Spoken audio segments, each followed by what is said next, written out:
রুমটা নিস্তব্ধ। একটা পুরনো চিঠি টেবিলের ওপর পড়ে আছে। অরণ্য চুপচাপ তাকিয়ে আছে চিঠিটার দিকে।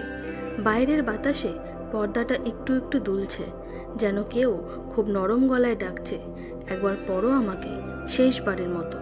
চিঠিটার খামে লেখা, অরণ্য, যেদিন আমি থাকবো না সেদিন খুলে পড়ো, মৃণাল। 2 বছর আগে মৃণাল হঠাৎ হারিয়ে যায়, কেউ জানে না কোথায় গেছে। অরণ্য খুঁজেছে দিন রাত, শহর গ্রাম, কিন্তু কোথাও মৃণালের ছায়াটুকুও পায়নি। আজ হঠাৎ মৃণালের ছোট ভাই এসে চিঠিটা দিয়ে গেল, বলল, দাদা রেখে গিয়েছিল তোমার জন্য। হাত কাঁপছিল অরণ্যের, তবুও খামটা খুলল। অরণ্য, যেদিন তুমি এই চিঠিটা পড়বে আমি থাকবো না। তোমার ভালোবাসা আমায় বাঁচাতে পারেনি, কারণ আমি নিজেকে কখনো ভালোবাসতে পারিনি।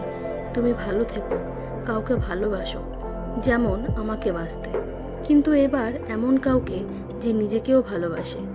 আমি হারিয়ে গেছি, কিন্তু তুমি থেকো। চোখে জল চলে এলো অরণ্যের। বারান্দায় গিয়ে দাঁড়ালো।